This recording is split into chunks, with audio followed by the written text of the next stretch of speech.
Hi, I'm Fred McNeil, and thank you for watching QACTV 7. We've started a series of shows on local veterans. There are about 3,500 veterans, men and women, who've served in the United States military, and we'd like to get them on camera. Now, we've got with us Dennis. Dennis, thank you for coming. I'm happy to introduce yourself in a second. This is Dennis's third show. Every time I see Dennis, he tells me more interesting stories, which we want to share with you. Dennis, how about before we get into your stories, introduce yourself to the audience, tell them what branch of the service you were in, just a real short, one-page resume. Does that make sense? One-page resume. Well, my full name is John Dennis Marchi. I was born in Front Royal, Virginia, over in the Shenandoah Valley. And I went to Virginia Tech, was commissioned a second lieutenant in 1962 and in the Army, and retired from the Army 31 December 1984. So a career. You spent a career in the military. A career in the military. And then I got into building some custom homes and real estate and so forth and so on, and here we are today. Here we are. Now you're in Centerville, Maryland. You've reached the mountaintop. That's right, and I'm just relaxing these days. Now, Dennis, we've had two earlier conversations, like I mentioned, but you want to tell a couple more stories. So how about I let you lead? You go whether you want to go with your uncle is visiting you, or Ted, or you start talking and I'll ask questions. Yeah, we've done a couple, and I spent 2 years in Vietnam. 1967 to 68, which we covered on the last two interviews, and then I was there again in 1970 to 1971. Dennis, let me ask quick. I'm going to jump in. Yeah.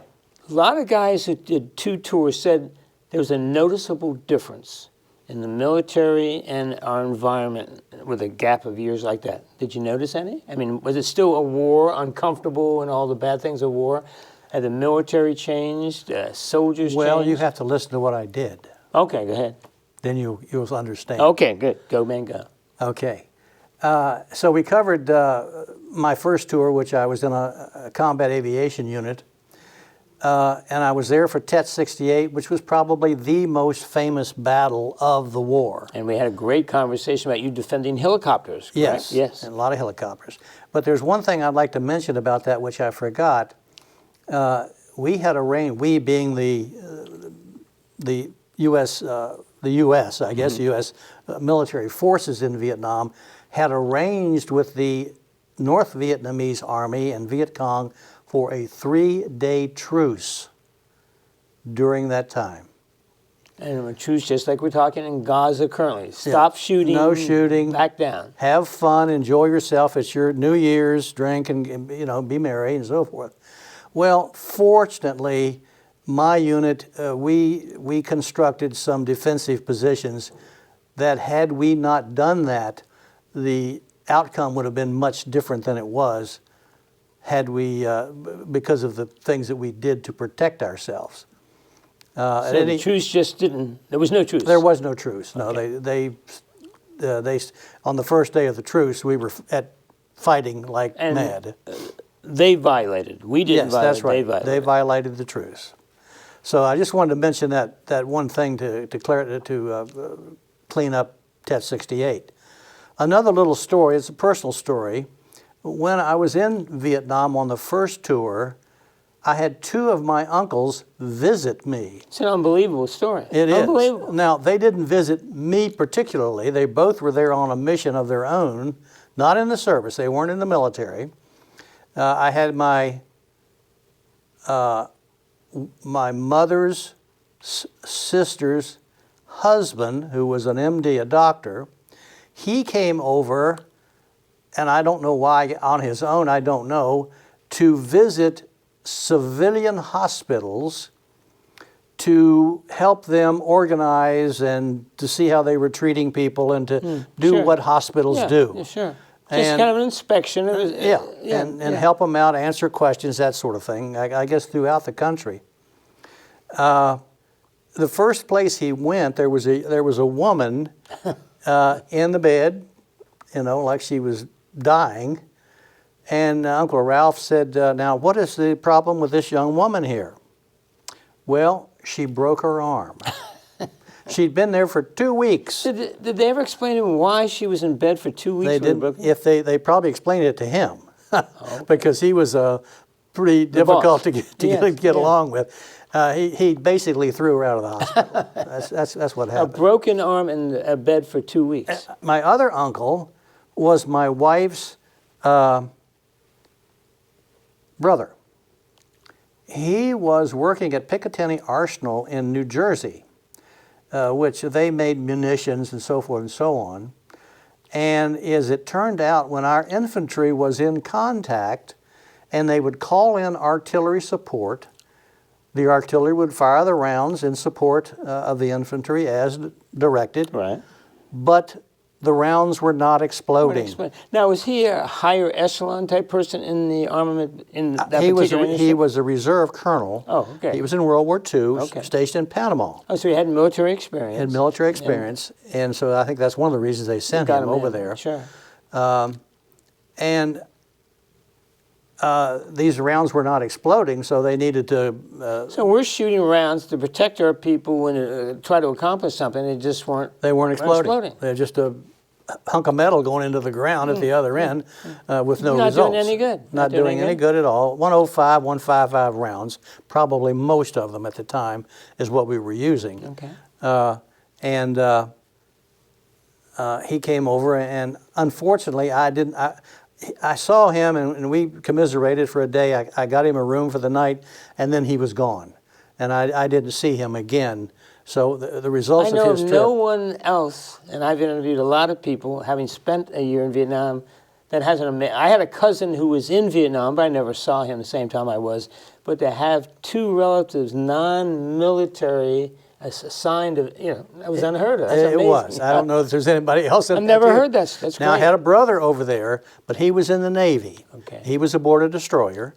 And, the Navy would come by, and they would support the Marines who were in contact. Shooting guns and stuff. So he did that a couple times. And then he sailed around the Pacific and had a good time, I think. But at any rate, so you can imagine my mother going around town saying, I've got two sons over there, what am I going to do? I got to ask, did the four of you ever get together and sit down and share, hey, this is unheard of? I mean, did you ever have a chance to talk as a family about that event? Not really. Okay. We did not do that. Just didn't work out. That's right. But it's an amazing, amazing story. You should write a book on that, Dennis. Well, I'm writing a book. Oh, good for you. And maybe I'll have that in there. You should put that in. Yes, this is just stories about my that's great. career in life and so forth. But anyway, we left off last time talking about finishing up talking about TET 68. And on my second tour, I was assigned to a military intelligence group. Dennis, let me ask you. It used to be, it was 1 year, and that was a tour. And then if you had more time, they usually sent you to Germany or stateside. But how did you get 2 tours? Did the Army tell you to do that, or did you volunteer? Or? No, the Army told me. You ordered that. I came back from my first tour and attended the career course, military intelligence career course at Fort Holabird, Maryland, which no longer exists. It was a suburb of Baltimore. Baltimore, sure. That's where I was inducted. Oh, really? Yes, sir. Yeah. Well, it was a small post, couple streets, couple buildings, about all it was. And then I became the Assistant Secretary of the General Staff for General Blakefield. And this was an MI. You have an MI job skills then, yes? As a what? MI, military intelligence? Yes. This was the command of the military intelligence. Oh, the actual command. Countrywide. All country. Yeah. And that was located, his headquarters was at Fort Holabird. Okay. So I was the assistant to his staff, to him actually. And then I was sitting there one day, and the fellow came in and said, here are your orders back to Vietnam. From Baltimore to Vietnam. Baltimore back to Vietnam. Oh, Lord. So in 1970, I got those orders and went back to Vietnam. Ended up in Saigon, which was the headquarters of the 525 MI group. Okay. Now, just a little bit of an education for our viewers. My military occupational specialty, MOS. Your job. My job was a 9666 counterintelligence officer. Okay.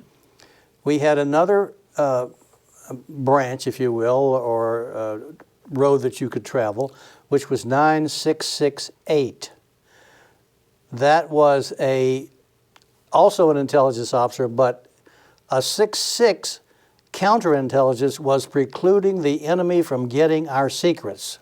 Really? The 668 was an agent who was trying to get the enemy's secrets. Okay, so you're protecting our... I'm protecting our secrets.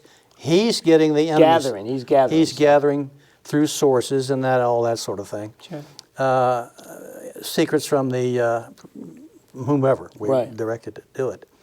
So he said, well, I've got a unit, I've got a battalion in the Mekong Delta that needs some help down there, and the commander of one of the subordinate units is not able to fulfill his duties, and he wanted me to go down to the Delta and become the commander. Oh, take over the whole unit? Take over this unit. Okay.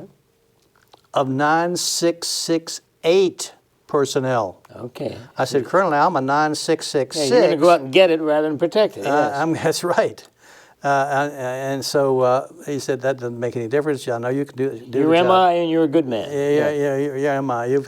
Well, as a 966, you also had sources of information that you would meet with. To gather stuff. To gather stuff. As a matter of fact, in Germany, I was a 966. My source I met at the Stuttgart Zoo. Believe it or not, we'd see the zebras in the, over there. And you're gathering intelligence. Talking to this fellow. Anyway, so I went down there, and I said, well, the first thing I ought to do is meet the commander. Who's the current commander. Right. And he said, well, he's in the hospital. He's sick. I said, where's the hospital? Well, it was a Quonset hut, maybe 3 or 4 miles out of Can Tho. Can Tho is basically located on the Mekong River. Okay. In the Mekong Delta. So I made my way out to the hospital, and he was there. But Fred, he was so weak that I couldn't talk to him. Nervous breakdown? No, let me tell you what he had. Go ahead. Pneumonia. Pneumonia? He had pneumonia. How did he get pneumonia? Pneumonia is a killer, as Yes, it can is. easily be. Now, he was 30 years old or something, 28, 30 years old. But he was so weak, he couldn't even move his head. I just introduced myself, told him what I was going to do, and I wished him well. I never saw him again. I'm sure they were prepping him to be moved on to Hawaii. Get him back home. And then off to, the States. No idea how he got it? Don't know how he got it. Normally you'd get malaria or something. Yes. Cold, rain, something. Yeah. And I don't know how he got that. No one ever told me. I want to mention one other thing about malaria. Yes. Now, a lot of people had malaria over there. We used to take the little brown pill, did we not? That's just what I was going to say. Okay. In the middle of our table, we had a jar. Yes. And in there, I thought they were red, but they could have been brown. I don't know. Color, yes. And you took 2 at each meal or whatever it was to preclude you from getting malaria. It worked for me at any rate, and worked for a lot of people. I remember, I don't know, I was enlisted. A lot of the dummies did throw it away or hide it, and they're the ones that got malaria. I didn't throw any of that stuff away. Smart. I took it. Never bothered me. I just took them. Sure. So at any rate, I went back, and now the reason I said I want to tell you something about the difference in the wars, I was in civilian clothes. In Vietnam? In Vietnam. In the Delta. The first time I was in a uniform because combat gear. And that was the first time. Yes. When I was in the aviation group. The second time I was in civilian clothes. Is that because of the nature of the job? Yes, that was the nature of the job. Okay. We were civilian clothes in Vietnam. Civilian clothes. I mean, I was a spy. Uncles in Vietnam, civilian clothes. Civilian I'm clothes. impressed. How many people go to Vietnam and wear civilian clothes? Not very many. No. But I was. And all of my men were in civilian clothes. See, when I was in Vietnam, we could not wear, there's no such thing as civilian clothes. Well, I had to buy a couple shirts at the PX, or something where because I didn't know what I was going to be doing my second. You don't know when you get there until you get there what your assignment's going to be. Right. So I got a couple pair of pants and shirts, which I wore probably every day. Wore them out, and I had several. We lived on the economy, in the middle of Can Tho. You bought your food from. We ate in Vietnamese restaurants. Really? We hired our own Vietnamese cook. young woman. Now, where did you live? Well, we lived above our office, Oh, okay. which was in like a tent. You know, you see a lot of these not row houses, but rows of buildings. Yes. And in the middle of one of those rows was a small building, which we commandeered or whatever for our office on the first floor, and then on the second floor we had rooms. Now, if somebody walked up to the building, did it have a fake business name, or did it just say? We didn't have any names up. Oh, just as a blank door. Just a blank door. No one ever came in. Okay. We had our. This is James Bond stuff. This is good stuff. Well, you know, it's I don't know, military it's James Bond intelligence, stuff. yeah. And but anyway, we had our cook that would shop for us. We'd give her, you know, a few piastra, allowance. and she'd go to the local market and get some whatever she got, you know, fix us dinner and breakfast and so forth. And then at night, I don't know how we survived, but we had a Vietnamese guard outside of the door. Door was locked. He was outside there. He was supposed to be there at 9 o'clock, about dark, and leave early in the morning. You're kidding me. Now, he probably slept all night. On the doorstep. I don't know, but he probably did. But that was our guard for the... that was the whole security thing. That was one guard. One guard. That was the whole security thing. I don't think... No one really paid any attention to us that I'm aware of. You just blended in somehow. We just blended in. You know, we were just... in the office, American and Vietnamese workers, or no? Well, we had several Vietnamese translators who would type up the reports Okay, what they got? that we would receive through our network of sources. Okay. Now, we had, I'd say there were probably 6 individuals, Americans, that were there that each had a primary source of information, okay, that he would meet. Yes. We'd have clandestine meetings and so forth and so on. Really? Now they'd meet out of the office? They'd meet out of the office. They had certain places and certain ways to establish these meetings. And they would meet these fellows. Now, the people that they would meet would collect their information from a host of other sources that we were not aware of. So you had no idea really where the information... We had no idea who these other people were. Okay. Only the person that we met. Now, these were civilians you're dealing with? These are all civilians. All civilians. Yeah. Now, we had what we called unilateral and bilateral operations. Unilateral operations were operations that only we conducted. Meaning the Americans? Only the Americans conducted. The unilateral operations we conducted with the Vietnamese Army intelligence officers. Now, how did you find the Vietnamese MI? Well, there was an organization there that, at least when I got there, we were already established. Very professional. I mean, you find them very professional. They were learning. Okay. They were we learning. were teaching them the skills. We'd have classes. Okay. In our office. I taught a number of them of how to arrange, gather and do things. How to arrange meetings, how to meet people, when not to go, when to go, and did you carry in civilian clothes? No weapons. No weapons. No weapons. Yeah, no weapons at all. Were there weapons in the building if you needed them? We had a couple weapons in the building. Okay. Just a couple. And probably a couple rounds of ammunition. I mean, we weren't prepared for any kind of a war or anything like that. That's why you had the one guard. That's right. I had the one guard. He wasn't armed. I don't believe he may have had. He wasn't armed either. I don't think he was armed. He could have had a rifle. It's been too long for it. This was back in the. There are movies and Dennis, you and we've spoken off. You and Clint, you MI guys have got to write books. I mean, this is great stuff. I'm sorry. I'm a sucker for this stuff, as I think the public is. Well, I'm glad to share it. It was interesting. Were you ever attacked, hit, threatened the building, personnel in the building? Or no. So it was completely non-existent to the community. It was non-existent. People just drove by. I mean, right on the road. Okay. Main drag. Main drag of downtown Canton. So people going by all the time. Do you think they knew the neighbor? I mean, who was to? I mean, this is just fun stuff. Here's your building. I don't even know who was next door. Oh, okay. I can't remember who was. No, that's fine. That's fine. But we were just one of the crowd. Okay. You know, and that's what we wanted Offices, to be. Yeah, sure. you know, one of the guys, so to speak. And we would teach the Vietnamese, and then every once in a while we'd get together and have a joint meeting or something like that with a source. Now, a lot of the information, once we got this information, we would, it would be in many cases written in Vietnamese.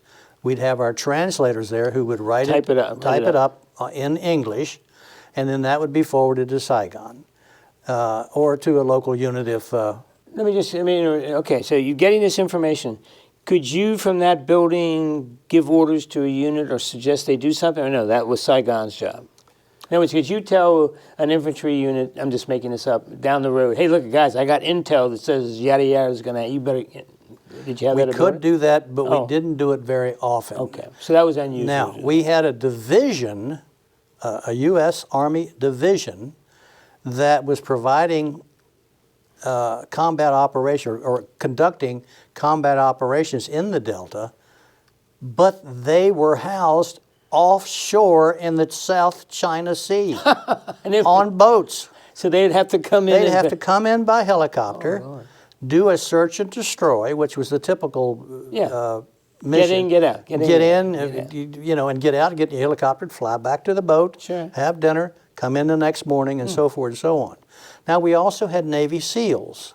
Oh, you dealt with the SEALs? You dealt with the SEAls. They were, of course, there were a lot of water down in the Delta. They were the early Navy SEAls, too. I mean, this was almost the old UDT. Do you remember, I had a friend, before the SEAls, it was UDT units. Okay, I'm not familiar with Doesn't matter. With my tangent, let me get off of it. Go ahead, I'm sorry, go ahead, Navy SEAls. But there was a small contingent of them down there that would do these riverboat cruises and so forth and so on. Now, on one occasion, we received a report that 2 Americans were being held captive. Which is a hot, drop everything, right? Drop everything. Here in this, out in the boondocks there in the middle of the Delta was all jungle. And it was all controlled by the Viet Cong. Yeah. You didn't go anywhere in the Delta in a car or a Jeep.